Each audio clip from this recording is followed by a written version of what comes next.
Pero kung ginakapanginwala, man niya kita. Pero kung ginpanginwala naton siya, ipanginwala man niya kita. The purpose why we have Thanksgiving celebration, hindi lang na para mag-celebrar pagkit sa kaayos ang Diyos aton kabuhi, kundi to win more souls for God's glory.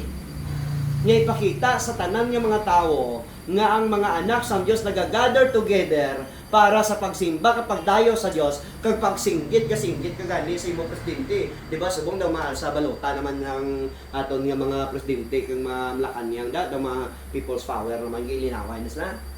Ikaw gani, grabe apin nila, gawilga sila sa kundiin nga dalan para lang isuportaran ang ilang presidente.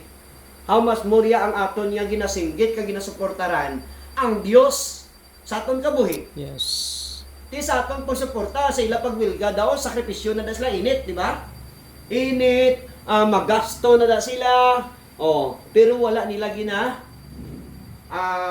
damdam na, wala nila ginabatsyag na tungod sang ila nga gusto lang nila ipakita ang pagpalangga nila sa ila nga ginasuportaran.